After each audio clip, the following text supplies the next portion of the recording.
is Abel Chavez, and I am a proud member of the Fort Gordon Historical Museum Society. I am also a U.S. Army veteran with over 31 years of military service, where I served as both a Signal Corps and Cyber Branch Warrant Officer. As a part of our mission here within society is to help secure a new home for the Signal and Cyber Museum to preserve the legacy of soldiers and civilians that have supported the Signal Corps and the Cyber Branch. We look for your support to help us secure and save our story and share it with the next generation to come. Visit our website at gordonhistoricalmuseum.org. Welcome to our today's Fireside panel, which is part of our Fireside Chat series. Today we will have the privilege of hosting two distinguished senior warrant officers, both from the Signal Corps and the Cyber Branch. First, we welcome CW5 Danny Burns, who is currently serving as the Chief Technology Officer for Headquarters, Department of the Army, Deputy Chief of Staff, G6. Next, we welcome CW5 John O'Reilly, who is currently serving as the Command Chief Warrant Officer for the U.S. Army Cyber Command. Danny, John, thanks so much for taking this time out of your hectic schedules to support this panel. Looking forward to a great discussion. I'll pass it over to you for any opening comments that you may have. Well, hey, Abel, I'd like to thank the Fort Gordon Historical Museum Society for this opportunity to share the Signal story, and appreciate John being a part of it to add to the conversation. Yeah, thank you, Abel. Really appreciate the opportunity. Anytime you get to talk about the history of Fort Gordon and the contributions of the Signal Corps and then the newest branch in the Army Cyber, I think it's a good opportunity. And thank you to the Historical Society and Museum for allowing us to be a part of it. Awesome. Yeah, sitting here thinking about, from a historical perspective, we have three crusty old warrant officers, retired warrant officer and two active duty ones. I think combined, we have a total of about 95 years of military service. So this should be a good discussion from a historical perspective, right? So as we get started, what I'd like each one of you to do, I know you well. I've known you for a long time. I could probably recite your biography backwards, but a lot of folks here may not know who you are. So what I would like to do at this point is if you could just take a few minutes to tell us about yourself, the current position that you're assigned to, and what that mission is at a high level. How long you've been in the military? What made you go warrant officer? Those kind of things, and then we'll go from there. But yeah, I'm sure folks are trying to know who you are. So at this point, I'll pause. Let y'all go ahead and tell you the story. Okay, I guess I'll jump in first here. So my name is Danny Burns, native of Buffalo Gap, Texas. I joined the Army in 1995. Today, currently, as Abel said, I'm the Chief Technology Officer for the Army G6. And the primary role is, as a warrant officer, is a professional trusted advisor with the technical expertise in their designated field of focus that is highly competent thinker and a technologist, responsible for producing results at any level, positively impacting our Army. And so my career has started as what most of the warrant officers do, at the tactical edge, and worked its way all the way up to the strategic edge, including both joint and Army assignments. Becoming a warrant officer was just simple. When you're in the formation as an enlisted soldier and as an NCO, you'd see these individuals walk around that had the commander's ear, that could influence things indirectly, that indirect leadership aspect that was just so important to get the Army to where it was at that time and where the Army is going to be in the future. And you just wanted to be one of those individuals. And growing up and watching all the leaders across the formation, you knew you wanted to be that great NCO, that great warrant officer, or that great officer. And so when you have those opportunities, you can't go wrong. The Army needs all three. I chose to go the technical route so that I could be the technical expert in my field for a long period of time, and be able to dive deeper and deeper and deeper. So that way, when you do have that opportunity to provide that indirect leadership to influence the Army, that I felt that would be the best place that would benefit my career aspirations and also benefit the Army as a whole.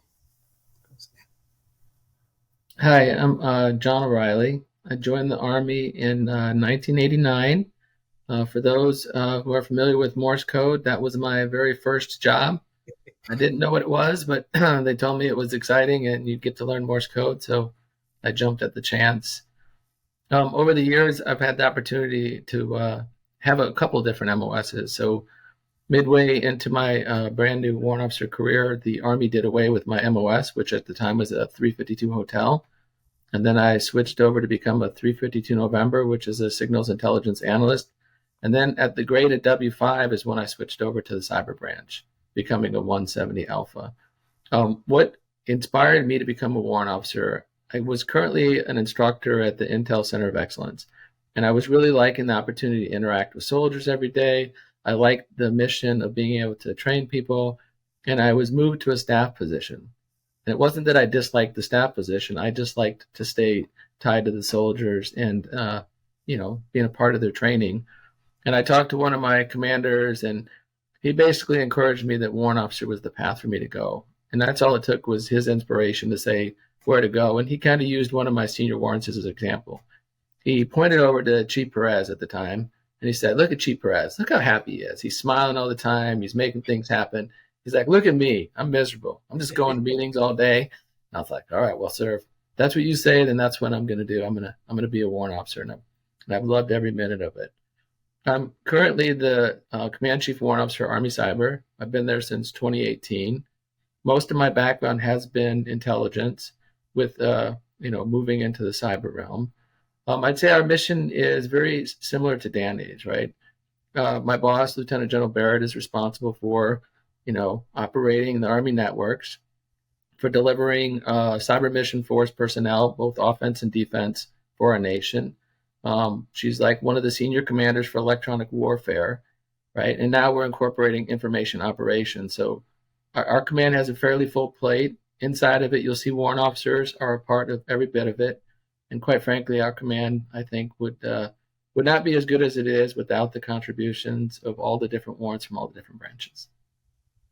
Oh, that's awesome. I just get a tingly feeling every time I hear you speak about the history, from that perspective. One of the reasons I chose you two for this, and I wanted to reach out to you to ask you to support this panel, is if you look at the timing of where we're at today in society, we have the Signal birthday coming up, Signal Corps birthday on the 163rd birthday on the 21st of June.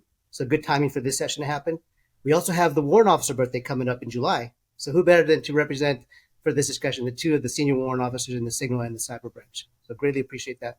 And then ultimately in September, what do we have? We have the cyber birthday, the extensive history of cyber, which will be a total of 9 years come this September. So I think it's fitting. I think when we go through our discussion topics today, we'll cover a lot of those aspects as we have our conversation. So at this point, what I want to do is I want to pivot over and ask Danny a question from the Signal perspective. Give us your perspective on the rich history of over those 163 years, some of the things that you've seen coming up. You mentioned MSC. Being at the tactical edge, you've served in the White House communication arena as well for several positions there. Just kind of want to get your perspective on what you've seen over your 20-something years of service and how much technology has evolved as we've gone through your career. Yeah, I appreciate that question. Definitely, technology has always continued to evolve, and you credit that to American ingenuity. Our industry partners, academia, and then, what the soldiers and civilians of the Army are able to do with that technology once they get it in their hands. Sometimes we do things that aren't even designed, what the initial design of that technology is, and we make it work and do things that fit the mission need and the commander's intent. When I came in, you mentioned it, it was mobile subscriber equipment. We still had as part of our inventory, the switchboards, the SB22s, the TA312s, had a ring down the line, provide that current to make the phone call.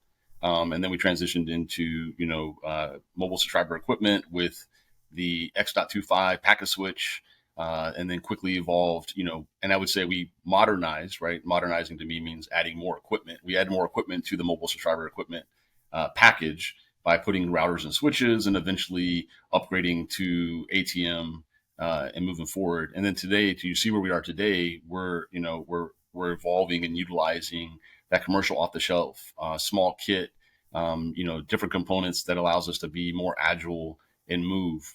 Again, it's that American ingenuity in our partnership with industry and academia that just allows us to continue to thrive. And then you add the Army soldiers and the Army civilians into that, anything's possible. And so as we're transforming the Army today for the Army of 2030 and for the future of 2040, the technology there, we're not the state of the art technology, but it's kind of hard when you have a, worldwide persistent network that, as John mentioned, has to be operate, maintained, and defended across all times. And you also have to have that, reliable, assure communications to ensure that we can always respond at a moment's notice to any situation that we need to. But excited about where technology is going. Looking forward to the opportunity to see what happens over the rest of my career here, and know that with the Historical Society Museum, you guys are going to be able to capture all the things that we've done where we started and where we're going. So look forward to seeing the future. Just to add to Danny's points real quick, and you think about it, when we joined the Army, how many of us had cell phones? Right. Do you remember, right, like in basic training where you wanted to call home and talk to family, where you had to wait outside at a payphone? You hope that, your parents or whoever your significant other was home so you could actually talk to them. Right. I still remember I was out in the field at Fort Gordon when I was in the 513th, and it was my first time being around soldiers with a lot of like cell phones. And I was watching us set up the site, and every single one of them had a cell phone. I was like, oh my goodness, times have changed.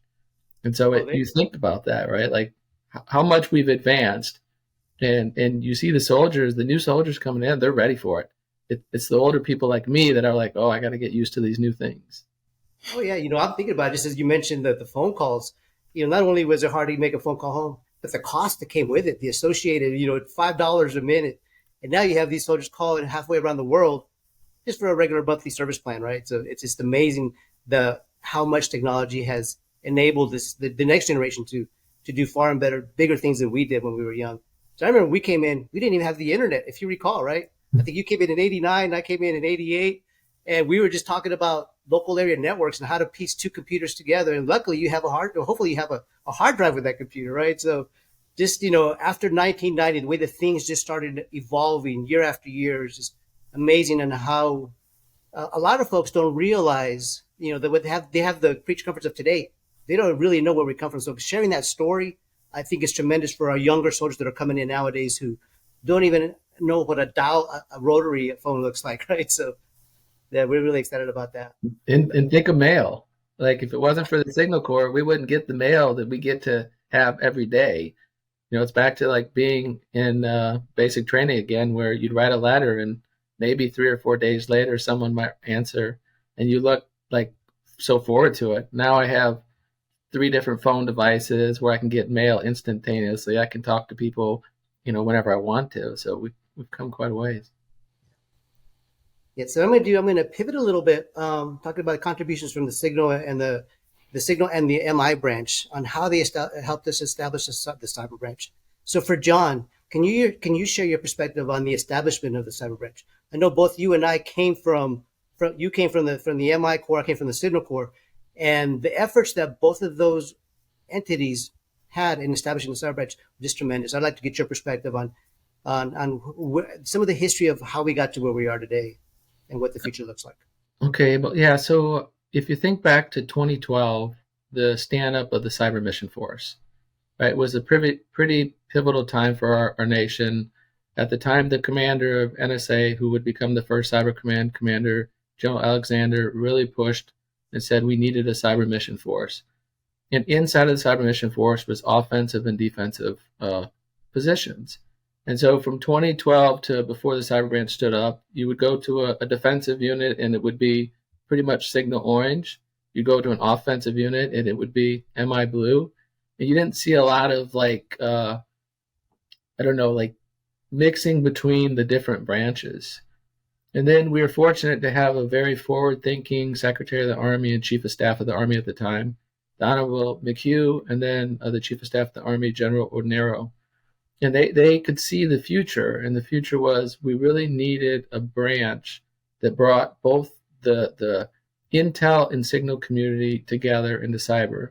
And so in 1 September 2014, the cyber branch stood up.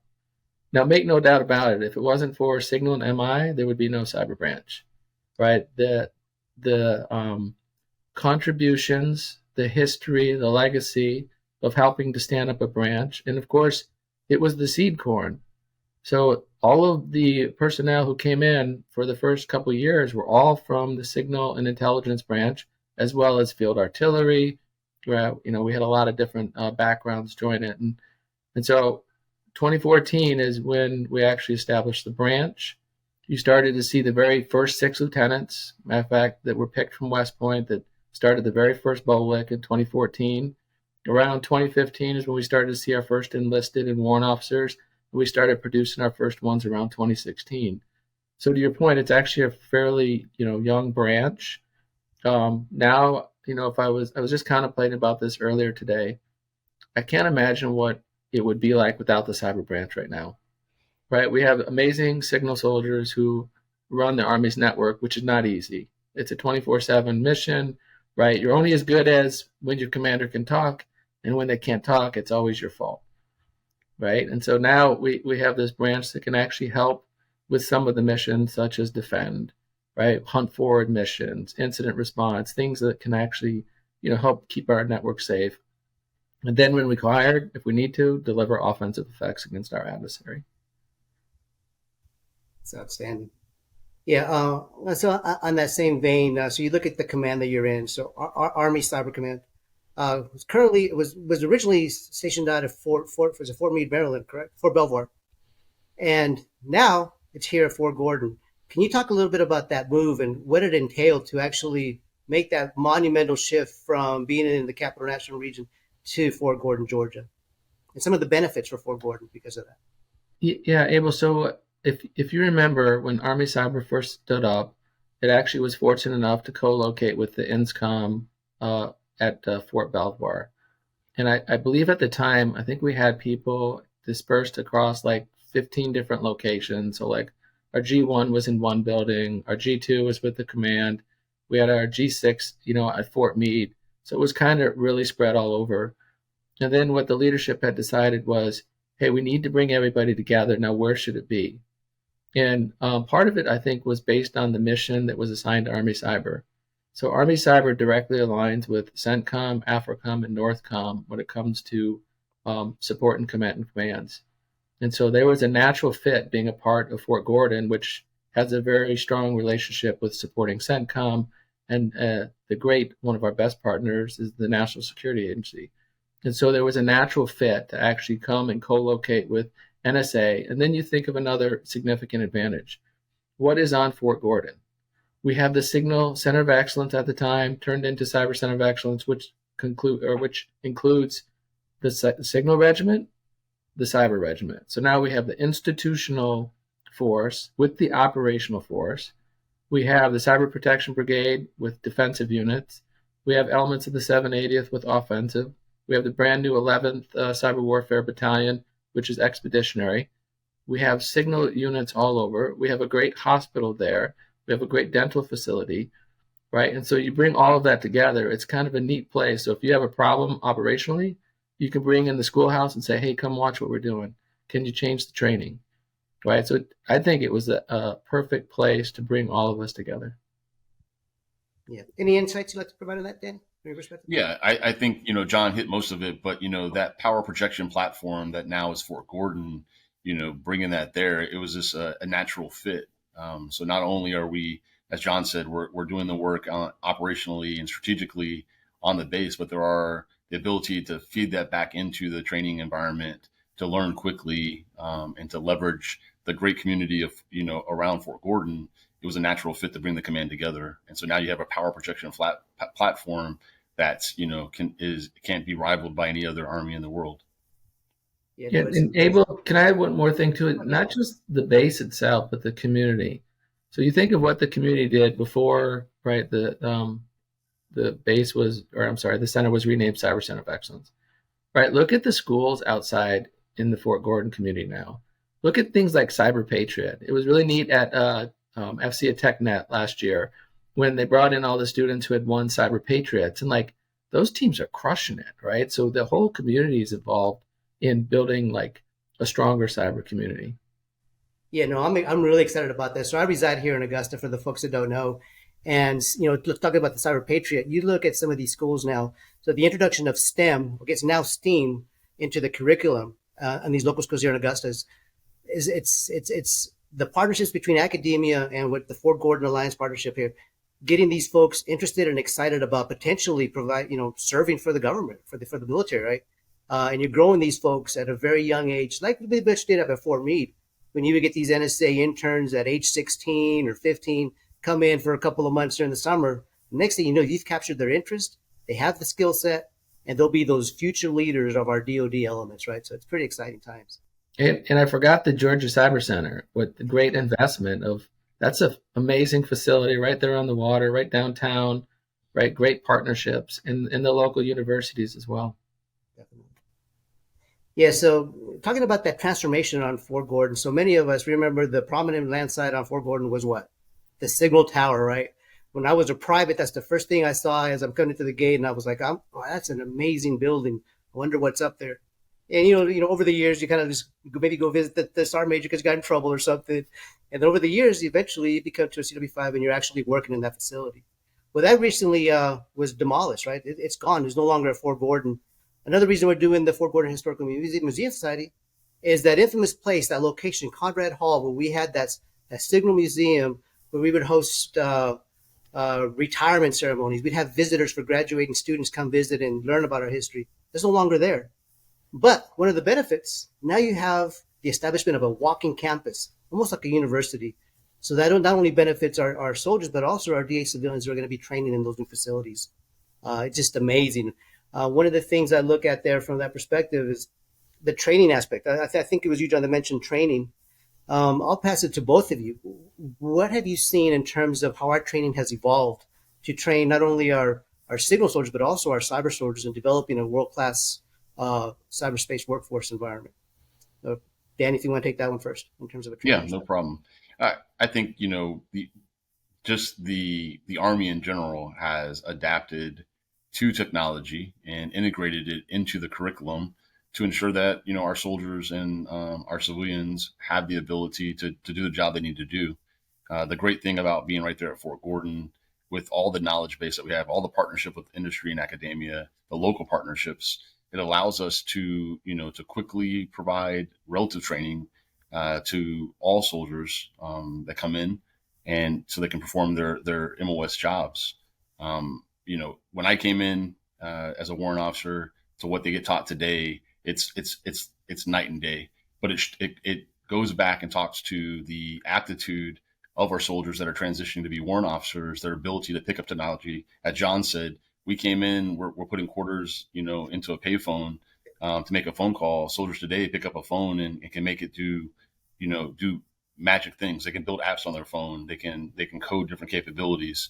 They can design, networks faster than we can, our old ways of, sitting down and writing out an IP scheme to understand what a /32 is going to be, or 27 and so forth. Today, they knock it out faster, utilizing technology to make them more relevant and really more lethal in what we do.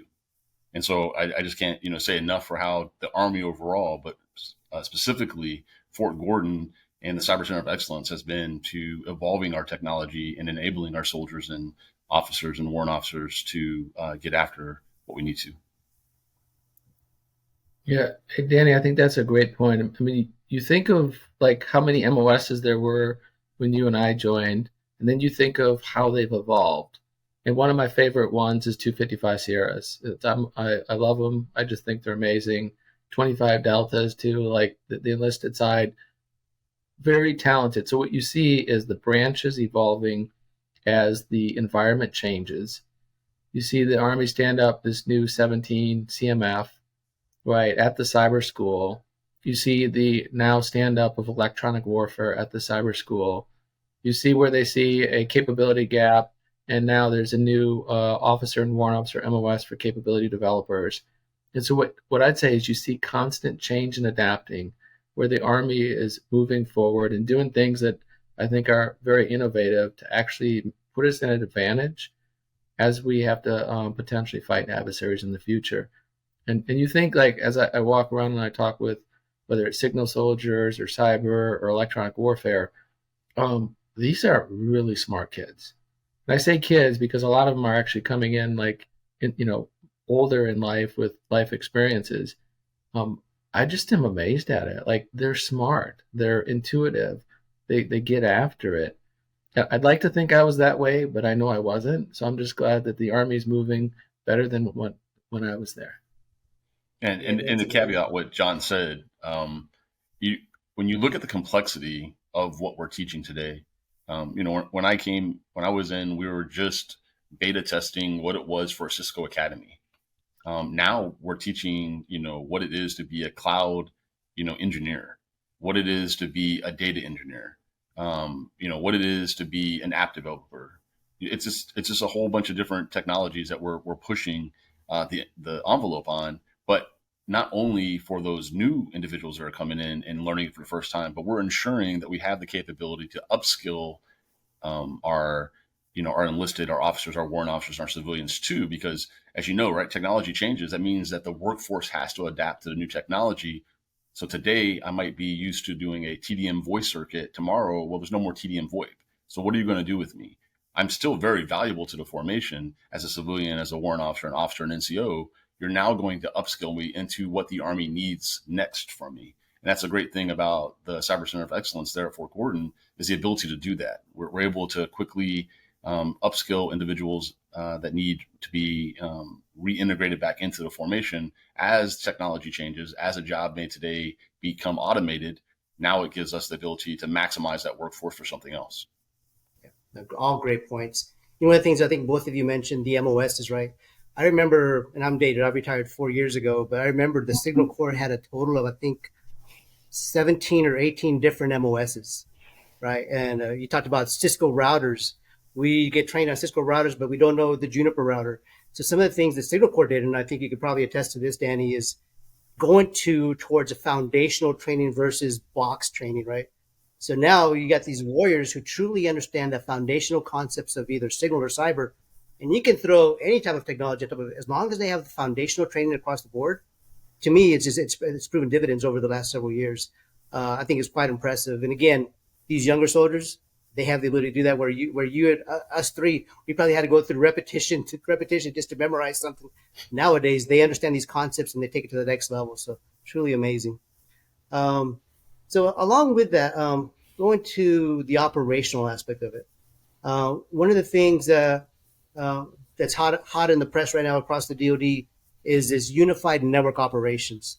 I know, Danny, you just finished up, I think it was your 10th series of the technical exchange meeting. Can you tell us some of the significance of what unified network operations is, where it's currently at, and where do we see in the future? Understanding that the network is pretty much the base foundation of everything that we do is both signal and cyber. I'll Yeah, pause there. without a Big doubt. question. Yeah, without a doubt, Abel. What you talked about, a couple years ago, the Army published, Field Manual 3-12, so cyberspace and electronic warfare, and it talks about DoD operations as the foundation for all cyber operations. Well, the key to that, right, is the network. So network is the foundation and the central key enabler to the informational age Army that we are today. And so the unified network operations is it gives us the operational command, our cyber, the ability to see the network, to operate and maintain the network, and most importantly, to defend the network. And so the unified network operations, the big plan, right? The concept behind it is to be able to have one unified network from tactical to enterprise. So we don't no longer talk about them as a bifurcated entity. All the different org nets we have out there, our cyber will now have it all collected as one network per classification level, so that way they can operate, maintain, defend those environments. And so that's the unified network, and it makes sense, right? When you say it that way, and you talk about it, you go back and say, "Wow, so the Army today can't see everything." Nope, can't see everything in one common space. Now we know where everything's at, and we've been operating and defending that for years. But the unified network operations is really truly going. The concept is one network, leveraging the enterprise investments at the tactical edge, having one commonality of capabilities so that we don't have to always reskill our workforce as they leave tactical and come to strategic or operational and so forth, but really to provide us that warfighting platform that's able to be operated and maneuvered as necessary for the commander so that we can be successful.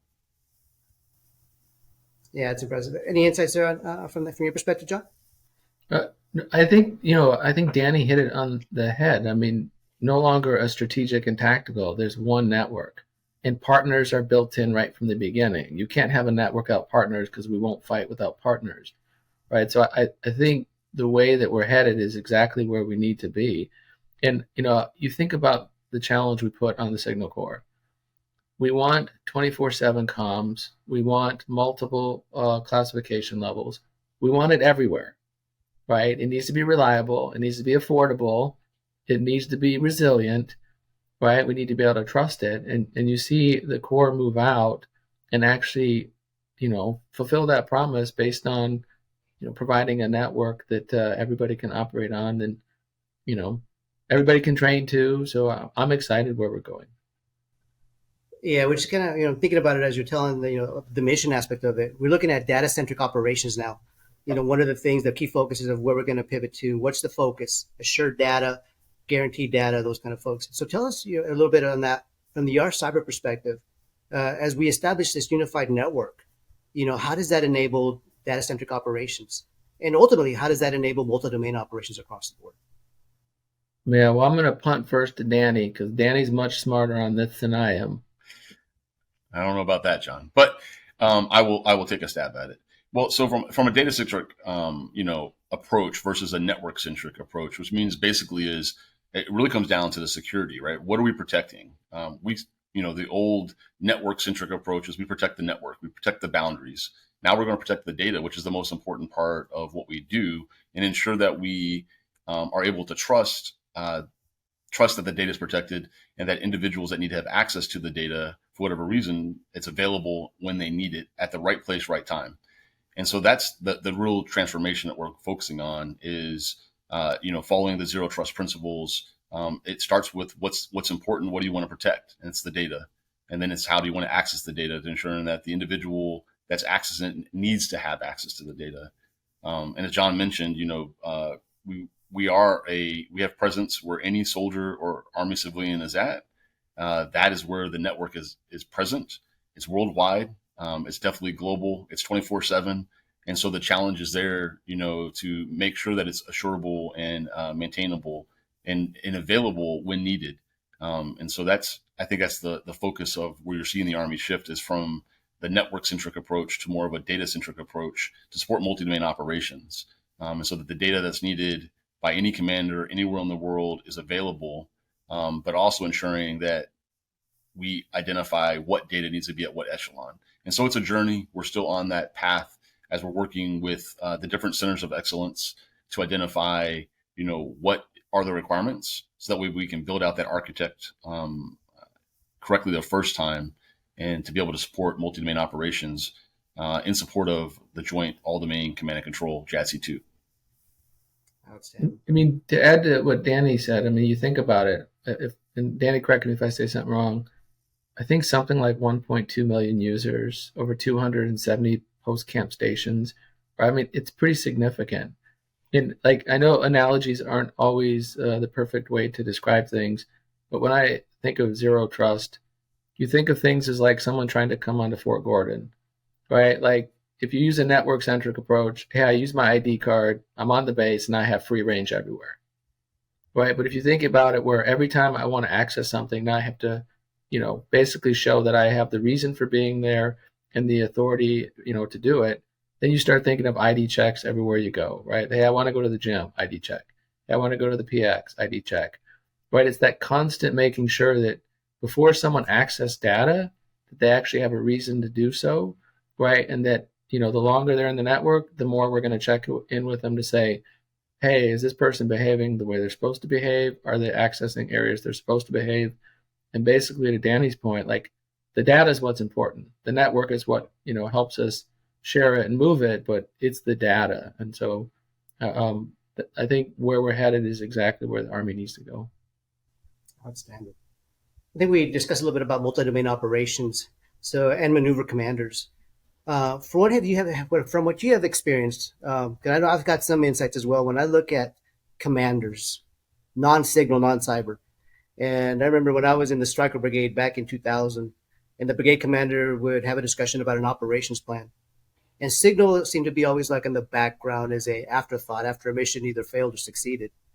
How do you see the evolution of, and also the education level of these commanders on how well they understand the network as well as cyber? Because have seen a tremendous evolution from that perspective. I'd like to get your insights on that. Yeah. I think, I've never been in a unit where Signal hasn't been a value team member or on the backdrop, but I've heard about those situations. But I'll tell you that today, more so than before, commanders at all levels understand that Signal and cyber are enablers, are enablers to whatever they want to accomplish. You can't do anything without the network. Even if you want to do cyber, cyber operations, you have to have a network to do it. There's not a warfighting function that will happen without a network today, the way we're designed. And so it's incumbent upon us professional Signal officers, Signal NCOs, Signal Warrant Officers to be a part of that process, be a part of the planning, to understand our role in the commander's plan and how to enable it. We're an enabling force, and we do that today very well. And when you add in the capabilities that we bring, John can talk better than anybody, but cyber is critical as part of the multi-domain operations. It's one of those domains that, today we are executing on a regular basis, depending on where it is and what level of, conflict or competition. And so it is surprising. Well, I'm not really surprising. It's refreshing to see a non-Signal officer or senior leader in the Army talking and speaking the terms as natural as they would any other, their own skill set. But what it tells you is leaders today understand the importance of the network, and they understand the importance of both the Signal and cyber contributions to the network. Yeah, I think you're spot on, Danny. I mean, you just think of how reliant we are. How do we order parts? How do we order food? How do we order water? How do we set up transportation for moving soldiers or equipment, right? It's all underpinned by the network. And so you have to rely on your network. I don't know if you've ever been at work and, it doesn't happen too often, at least not anytime recent. But imagine if the power goes out and people can't access their computers. A lot of people don't know what to do. I must go home, right? I don't have my computer now. I can't work, right? And so you think about that. So the Signal Corps enables us across the entire Army to be able to communicate, to actually be able to do our daily functions. And then can you think of a weapon system that's not tied to the network? I can't, right? Everything is reliant. Everything is running on a network. A tank is running on a network, right? The helicopter is running on a network. And all of that has to be defended and has to be secure so that when our commanders need it, that they can rely upon it. I was sitting there thinking, you mentioned work, and, some of us go to work, some of us don't, but I started thinking about COVID and the contributions of the Signal Corps during that very crushing time for the nation, right? And our workforce. A lot of folks were on lockdown, could not get to a facility to operate. And the Signal Corps, and I'll pass it over to both of you, is the things that the Signal Corps did to implement in very short term, the ability to work remotely, to even, in some cases, even access classified networks from different positions. I would like your perspective on, what enabled that. I mean, I really look at the people aspect of it, of course, but technology as well and partnerships with industry to make it happen. So I'll pause there and kind of get your insights on that, because it was a significant event, I think, historically, on the successes of both the Signal and the cyber branch in the past couple of years. Yeah. I would tell you again, I mentioned at the very beginning, I think it's American ingenuity, partnership with industry and academia, and also leaders across the Department of Defense that were realizing that we had to adapt to the environment we were in. And so, the ability to understand the network configurations, the risk associated to bringing new capabilities on in a very fast and rapid opportunity, the ability to defend those new capabilities allowed us to lean forward and make, really, seamless transition from all in a building type of workforce to the remote, still productive, efficient workforce today. And so, nothing new from a new technology. I think it was just more the willingness of the department to adapt and accept those technologies, identify the risk associated to quickly adapting technologies, and integrating it into the architect, and then understanding that we have one of the most robust cyber defense capabilities to know that, hey, we can put eyes on this capability and we can protect it and defend it when necessary. And so that's really the what I saw during the transition. At the time, I was on the joint staff, and we rolled out commercial virtual remote, which was our collaboration tool, which quickly allowed everybody to be connected but still separate in one tenant, which was crazy, right? In one environment where the whole Department of Defense was in, which was great. And then you mentioned classified capabilities. So it was the commercial solution for classified that DISA had the lead for, that's certified by the National Security Agency, but they rolled out the capability at an unprecedented pace to support commands across the department with classified data at rest capability, so they could work remotely but still be able to meet the mission in a safe environment. Because at the time, we're worried about the safety of our workforce coming into the building. And so again, it's just I don't think there's a challenge that can be faced with the Americans. The American Army, the Department of Defense. We have a resilient workforce, an adaptive workforce. And when the challenge is presented, I've never surprised by what we accomplish.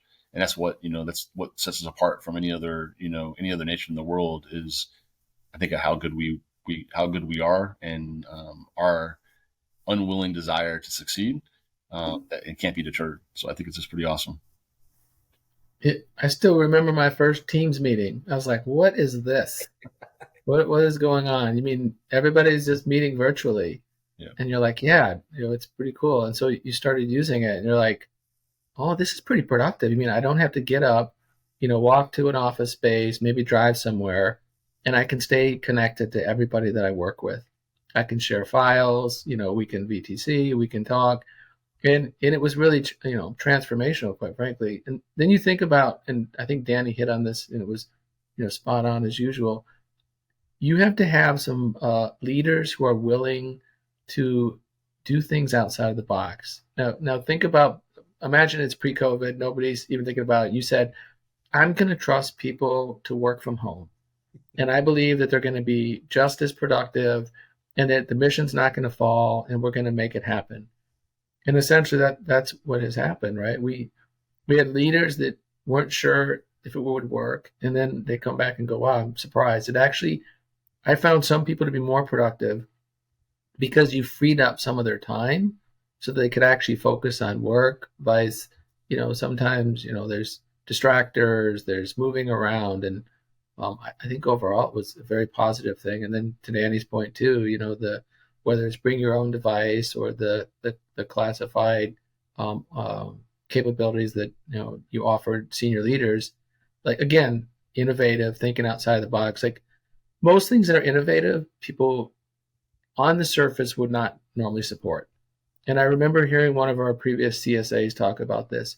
He was talking about the Wright brothers, and he was bringing up flight.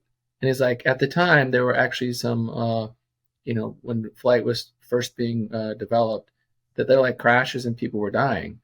And you think about it, and you're like, hey, yeah, we're going to put people in the air and we're going to fly, even though, we're actually watching unstable, right? And so you think about it today, like, who doesn't fly now, right? We fly it, we take it for granted, we go all over the place at a moment's notice. So the long story short was, innovative things don't seem so innovative when you're first presenting them.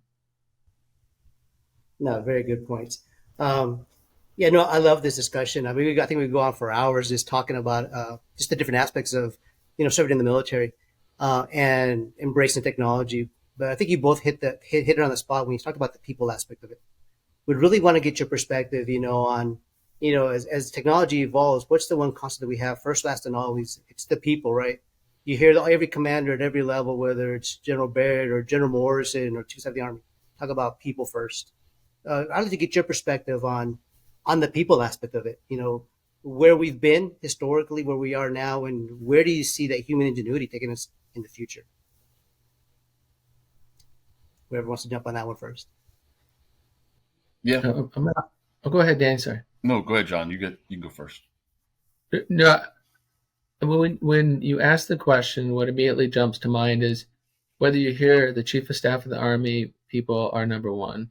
Both of our bosses, you hear them like you can't do anything without people.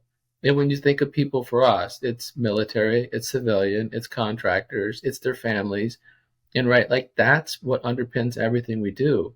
And as the world becomes more technologically advanced and things become more complicated, we need people that are able to, to accomplish the mission.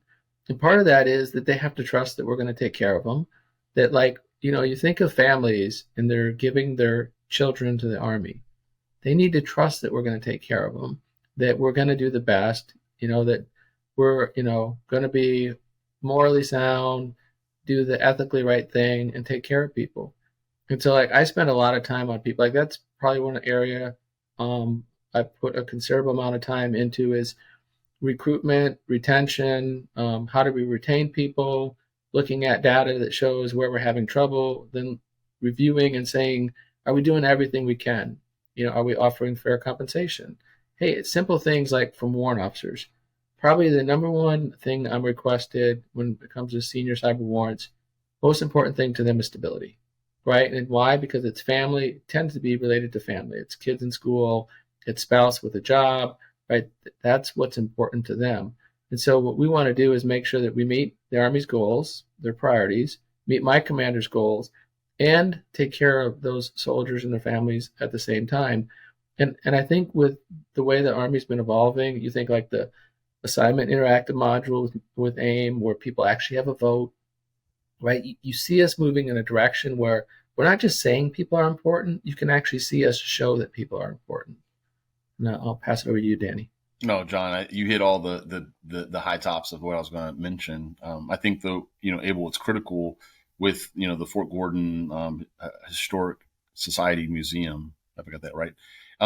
I think it's important that you guys focus on the history of the people, and it's great to see that, you're reaching out to not only current today serving, active serving, officers, warrant officers, and NCOs, but those that have come before us, and capturing what they went through, from when they came in to where we transformed the Army to today. But as John said, the people aspect, the most precious resource we have is our people in our formation, whether, like John said, the civilians or the soldiers or the contractors, and most importantly, the families. And because we don't go on this journey alone, whether you have a significant other or it's your immediate family, your mother, your father, it's a journey, right? And everyone's a part of the Army family. And so it's how do you, continue to express, those values, those norms that society has. And so that we're, like John said, we're trusted, so that way we get, the men and women of this country to come in and be a part of this professional organization we are. And it's a challenge to retain individuals. Especially in the two career fields that John and I represent. We are extremely sought after technical experts. And it's a challenge to retain talent. And we're doing a good job with cyber leading the way. Signal always takes cues from what they do very well. And John's ability to help advise General Barrett on how best to retain talent through the different programs and processes they put in place are things that we're trying to do on the Signal side, because we know that, as John said, that technology is changing, it's getting more complex, which is going to require us to have our best and brightest with those unique skills and experiences to not only embrace technology change, but influence and drive the transformational changes that will benefit the Army of today, and most importantly, the Army of tomorrow. Can I just jump back in on what Danny said, like respect the past. So my daughter graduated from school a few years ago, and the guest speaker said a couple things that resonated with me. And I think it's really important of, how you phrase things. And she was talking about good leaders, and she was giving her experiences. And she said, good leaders are respectful of those who came before them, right? And you think of what, you're doing with the history of the Signal branch, right? Respectful of what they've done before us, right? Understanding that times may have been different and we may have made different decisions today, but you respect them, right? You don't talk bad about them, right? Because the times are different. And then they actually said they're realistic about the present. So if you think about it, the most demotivating thing is when someone tells you something that you know is not true, right? So what you want is a leader that's upfront and straight and honest with you and says, hey, this is what's going on. Here's where we're moving. Here's our limitations. Here's our constraints. Let's go, right? And then you're like all in because like you trust him, right? And then third, and probably the most important, was those that are optimistic about the future. You want to be around people that like energize you, that make you want to do things that maybe you probably wouldn't have thought you'd want to do, but they're so motivating that you want to do it. Like that's how I feel when Danny talks. Like I just get completely motivated. I'm like, let's go. And you think about like that's the kind of leaders that we get to work with every day, right? They're just very forward leaning. They have big hearts. They care about us. They care about their soldiers and civilians and contractors, and it's exciting to get the opportunity to work with them. Yeah, that's just amazing. I get chills again having you, both of you talk with the passion behind it. So greatly appreciated. I was going to ask about the recruitment opportunity here, but I think you guys covered it, right? If you were to talk to this younger generation that are out of uniform, that are looking to see what path they want to take for their future, what would you say to them about enticing them, to make them think about actually joining the military? I mean, not just the Army, but the other DoD sister services. I think you've already covered it, but if you want to add any more to that, I'd be pretty impressed. Yeah. I'd say if I'm trying to recruit somebody, which, we're all recruiters, right? It may not be in the recruiting command, but every opportunity I get to wear the uniform or talk about the military in general is an opportunity to recruit, right? And so you're always representing the Department of Defense and specifically the Army. And most importantly to me is the warrant officer cohort, right? As I talk, because, as you talk to that high school teenager, or you might talk to that industry partner, you never know who you might touch that will want to become a warrant officer one day because of that opportunity to interact with you. And I think, it's really, John talked about it, right? It's taking care of people. It's building relationships across the department. And most importantly for us, it's our communities of interest, our technical communities of interest, while positively influencing all with whom we encounter. Right. And that's kind of what it is. I mean, you want to be a part of the community. Every military post camp station that we have around the world, you can't go to a community and that installation is not ingrained and interactive and an active part of the community. I mean, just right there at Fort Gordon, the Greater Fort Gordon Alliance, you can't have the community around Fort Gordon without having Fort Gordon. They're so naturally tied together. And so I think that when you want to be a part of something bigger, you come to the military and the Department of Defense is a natural place to do that. You're brought here to be part of something bigger than yourself, to understand that you're going to be with a family, and then you're going to do what needs to be done for the United States, for our freedoms that we have in place. And it's just a great place to be. And even after, almost 28 years of service, I wouldn't change any of it. It's a great place to be a part. And specifically the Signal Corps, I love the opportunities that's given to me. Like you mentioned, the White House Communication Agency. I got to watch history every single day for 10 years across 3 administrations. And so those kind of opportunities were not going to be presented to me more than likely had I not been in the military. And then because I was in the military, that opportunity opens itself up to me. Based on the training and experiences and success that I had within it. So I can't say enough about it. It's a great place to be. And to add to Danny, I think back. So I joined in 1989. I had 1 year of college under my belt. I didn't really know what I wanted to do. And I had this opportunity to actually join the Army and learn a skill.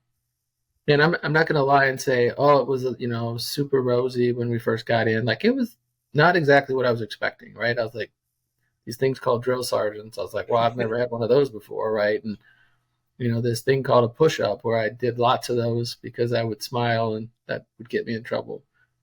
And so I look back and I go, okay, I barely had any college.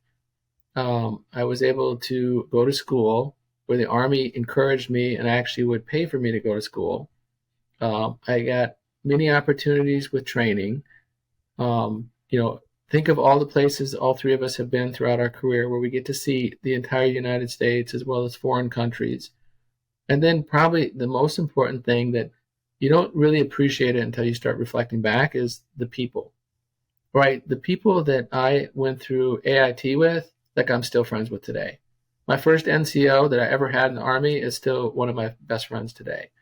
The warrant officers that I've grown up with, like, that I went through school with or served with, like I could call them right now and say, I need help, and they would show up, right? It's neat to be a part of a family that really cares. And Danny hit on this.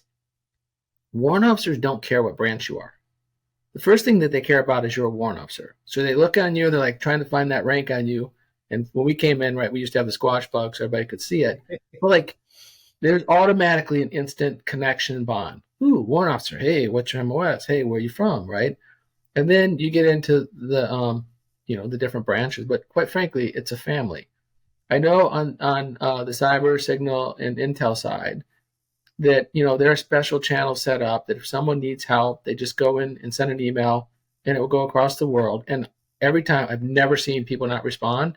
And typically it's like within minutes of asking, right? And so if I was to ask a family to allow their child to come, I'd say, we can't promise what the future is going to hold, but we can tell you that there'll be a lot of opportunities. There'll be a lot of people that care. And, no doubt about it that you will learn and you will grow being a part of the Army. And, I've had a lot of people come up to me and, they'll see me in uniform and they always say thank you. And I really appreciate it. I can't tell you how many people come up and said, hey, I got out of the Army, worst mistake I ever made. Right? I wish I would have stayed in, I'm doing this. Never once have I had someone come up to me and go, man, I got out of the Army. It was like the best thing I ever did. Right. And so there's something to that. Like people want to be a part of it. They like being around soldiers, civilians, and our great contractors. And, I'm glad I joined the Army. I probably wouldn't have said that 3 years in, but as I look back today and the great opportunities it's provided, it's been a blessing. Outstanding. Hey, well, Danny, John, I want to thank you. Heartfelt gratitude for you guys even showing up today. Great conversation. A lot better than I thought it would go. Just the different areas that you covered, the passion behind it, greatly appreciated. Can we ask you questions? Oh, ask me. Yeah. One Yeah. last. So, as somebody who has done an excellent job throughout his career of being a mentor to others, helping others out, right? Like, what is it you miss most about your time from retiring to now being, in the civilian sector? Yeah, I think you just hit it on there, the camaraderie. Going back, talking to different folks like Danny, it could be like 5 years that I don't talk to Danny. I'll see him tomorrow, and it'll be like we never skipped a beat. That's one of the things that I do miss about the Army, right? Our old battle buddies when we deployed to Iraq back in 2000, 2001, 2003. Remember, like it was yesterday. Those are our true brothers and sisters, right? As we move forward, that is the one aspect of that I do miss. The can do it all perspective. You throw a challenge to any soldier, they will not turn it down. They will use their cognitive skills to get something done that we never thought was even possible. Those are the things I miss from the military. But I do take there's a lot of confidence in my mind when I see leaders like you that are still serving. I see you developing, leading, mentoring, coaching this younger generation. I know that our future is just as good, and I will be more proud than what our history is. So I know our leap forward is going to take us to different places. And then both of you, you're not very young. You're all going to age. You guys are eventually going to become graybeards. I will tell you, once you're out of uniform, you're still part of the military. The partnerships between industry, academia, and the military has never been stronger. So even though I don't wear the uniform, I still bleed signal orange and cyber gray, and I contribute as much as I can to the mission, right? So that's one of the things is once a soldier, always a soldier, very proud to have served. And I do miss it though. Would I sign back up? I have to work on my push-ups to actually get back in there. But that's one. How's that for an answer for your question? Yeah, I know your background, and I know how influential you've been in signal and cyber. And I just wanted to take the opportunity to thank you and say, I miss you. Make no doubt about it. Right? When Abel Chavez retired, it was a sad day in my life. I was happy for him and his family to move on, but I was sad to see him leave. Abel, so one question, John asked you one, so I'll ask you one. So how does someone who's listening to this fireside panel that we're having that says, hey, I want to be a part of the Fort Gordon Historical Museum Society. I want to contribute, whether it's volunteering or, you have an industry partner who is a soldier for life, wants to be a part of it. How do they do that? They just reach out to you, or what's that website again? Or what's the way for them to be a part of the process to help us make sure that, like you said, we don't forget our history of where we came from. And so that way we can always tell those stories and have a place to go. And as we get older, you keep saying I'm old. I'm not that old. But as I get older and I want to take my family to go back and look at some history that say I was there, I did that, I saw that. How do we do that? Yeah, so definitely the website is gordonhistoricalmuseum.org. So that's number one. And we'll have it posted out when we finish and actually put this session out to the public. But one of the things I would say from a historical perspective, I think we all own our history. We all have our individual stories. So one of the things I would ask folks across the board, not just in this session, but the people that are viewing it, if you have a story that you would like to share about our history, some things, we have for folks that are Vietnam veterans who have a lot of precious stories that still haven't gotten out. Come to the website, post your information there. We'll reach out. We'll make sure we get that incorporated into this virtual museum. And again, the other thing that, is I do ask corporations, industry, individuals, go to this website and donate. Because again, this is our history, this is our present, and this is our future. We all own it. So when you get a chance, go to the website again, gordonhistoricalmuseum.org, and take a look, peruse through some of the stories that we've already posted. There's some great fireside chats that we've done in the past. The one with Lieutenant General John Morrison from the G6, tremendous perspective there. So yeah, that's the way I would like to close it out. So thank you, folks. Appreciate it. Enjoy the rest of your week. And again, thank you very much for taking time out of your hectic schedules to participate in this event. Thanks, Abel. Yeah, thank you, Abel.